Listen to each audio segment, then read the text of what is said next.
Shalom, selamat pagi pemirsa dimanapun berada. Seperti biasa sebelum melakukan aktivitas kita hari ini, kita akan mendengarkan renungan pagi dari Ibu Sitanggang. Sebelum mendengarkan renungan pagi kita pada pagi hari ini, kita sama-sama berdoa. Bapa yang baik yang bertata dalam kerajaan surga, kami mengucap syukur Tuhan berkat yang boleh kami rasakan hingga pada pagi hari ini. Kami boleh bangun dalam keadaan sehat. Sebentar Tuhan, kami akan mendengarkan firman-Mu melalui renungan pagi. Kiranya Tuhan menjamah hati dan pikiran kami, sehingga firman ini kami boleh mengerti dan kami lakukan dalam kehidupan kami. Hati umat-umat Tuhan yang mendengarkan firman-Mu pada pagi hari ini, biarlah berkat kesehatan, rezeki yang daripada-Mu boleh menjadi bagian mereka. Berkati kami Tuhan sepanjang hari ini, mohon ampun dosa pelanggaran kami, karena kami berdoa dalam nama Yesus yang menebus kami dalam dosa. Amin. Judul renungan kita pada hari ini, durian yang busuk. Durian adalah buah yang terkenal kelezatannya dan banyak orang yang menyukai durian.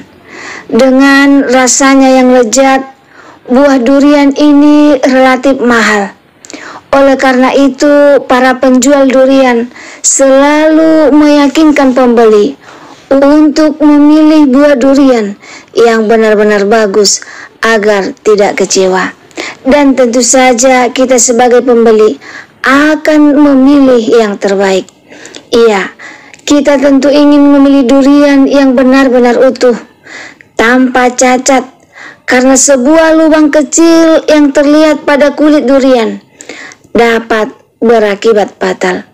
Celah kecil pada buah durian menandakan buah tersebut sudah tidak terasa lezat, bahkan busuk dan tidak dapat dimakan. Kita yang sudah terlanjur membelinya pasti akan merasa kecewa. Seperti celah pada kulit durian, begitu pula ketika kita membuka celah bagi dosa. Meski tampak kecil pada kulitnya, ternyata ada kerusakan besar di dalamnya. Dan seringkali yang menjadi celah bagi dosa terhadap kita adalah pergaulan kita. Dosa yang pada awalnya nampak sepele, tidak jarang dapat membawa kita pada masalah besar. Kebohongan-kebohongan kecil bisa menuntut kebohongan yang lebih besar untuk menutupinya. Artinya kebohongan demi kebohongan itu terus kita lakukan supaya rahasia kebohongan kita sebelumnya tidak terbongkar. Seperti durian busuk yang mengecewakan pembelinya, begitu pula jika kita membuka celah bagi dosa, kita akan mengecewakan Dia yang sudah menebus dosa kita. Dengan berbuat dosa, kita telah menyanyiakan pengorbanan Tuhan Yesus di kayu salib. Tuhan kita memang Maha Pengampun, tapi bukan berarti kita terus mengulangi kesalahan yang sama, bahkan membuat kesalahan yang baru. Ingatlah pengorbanan Tuhan Yesus kepada kita, dan hiduplah seperti yang Tuhan kehendaki. Berhati-hatilah dengan pergaulan kita.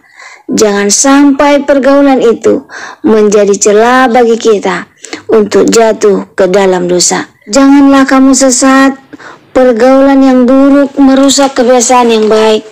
Sadarlah kembali sebaik-baiknya dan jangan berbuat dosa lagi.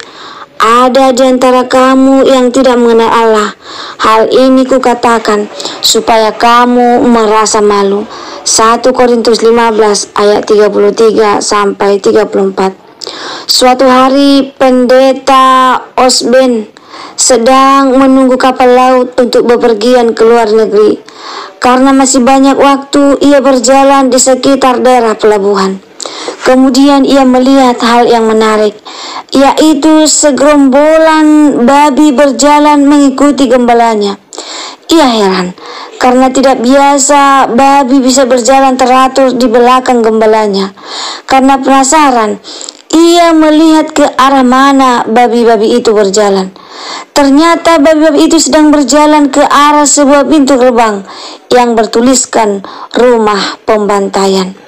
Pendeta itu terheran-heran dan kasihan melihat babi-babi yang lucu itu dengan tertib masuk gerbang rumah pembantaian. Dengan sengaja pendeta Osben menunggu gembalanya keluar. Ketika bertemu dengan gembalanya, pendeta Osben bertanya rahasia kemampuannya mengiring babi yang pada dasarnya sukar diatur. Lalu gembala itu mengungkapkan rahasianya. Gampang sekali. Babi suka kacang. Pada waktu berjalan saya jatuhkan kacang segenggam demi segenggam dari tangan saya, dan mereka mengikuti kacang sambil memakannya. Pada dasarnya mereka bukan ingin mengikuti saya. Mereka sangat ingin makan kacang sampai mereka tidak menyadari bahwa mereka berjalan masuk rumah pembantaian. Pendeta Osben mendapatkan sebuah pemahaman melalui kejadian yang baru dilihatnya. Kacang yang disukai babi ibarat berbuat dosa atau kebiasaan buruk yang sangat disukai manusia dan iblis yang terus memberikan kacang-kacang kepada manusia yang ditipunya sehingga tanpa sadar sedang digiring ke pintu neraka. Melalui ilustrasi cerita tersebut, kiranya kita mendapatkan pelajaran supaya kita tidak terkecoh oleh kesenangan yang sebenarnya sedang membawa kita ke neraka. Cepat buang kebiasaan buruk yang lama.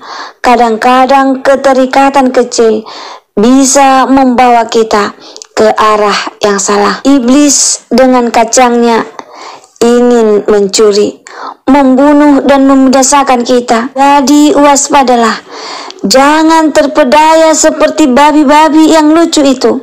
Mereka hanya mengarahkan diri kepada kesenangan yang sesaat, tetapi akhirnya membawa kepada kebinasaan selamanya. Apakah saudara mendapat pelajaran yang baik dari cerita babi yang lucu di atas? Apakah yang seharusnya dilakukan supaya saudara tidak terperdaya dan menuju pintu pembantaian? Mari kita mendisiplinkan diri dengan menyangkal diri dan memikul salib. Harus menjadi gaya hidup warga kerajaan surga. Yang membuat seseorang terjatuh bukan pagar tembok, tapi kerikil kecil yang tak terlihat. Kemuliaan bagi Allah di tempat yang maha tinggi dan damai sejahtera di bumi di antara manusia yang berkenan kepadanya. Lukas 2 ayat 14. Semoga firman Tuhan pada pagi hari ini dapat menolong kita untuk dapat menjaga pergaulan kita sehingga kita terhindar dari hal-hal yang membawa kita kepada kebinasaan.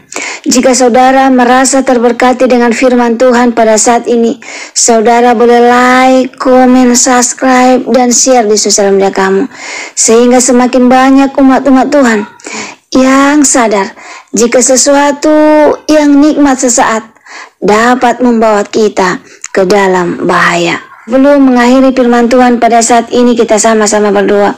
Bapa yang baik yang bertahta dalam kerajaan surga, terima kasih Tuhan buat firman yang telah kami dengarkan pada saat ini, yang mengingatkan kami untuk menjaga pergaulan kami, memilih orang-orang yang membawa pengaruh yang baik dalam kehidupan kami, sehingga kami terhindar dari dosa-dosa kecil yang akan membawa kami ke dalam kebinasaan. Berkati kami Tuhan, agar kami dapat melakukannya dalam kehidupan kami, sehingga kami hanya berjalan bersama Tuhan dalam kehidupan kami. Mohon ampun Tuhan dosa pelanggaran kami, karena kami berdoa dalam nama Yesus yang menebus kami dalam dosa. Amin. Terima kasih pemirsa telah mendengarkan firman Tuhan pada pagi hari ini. Sampai ketemu besok pagi. Terima kasih. Tuhan memberkati.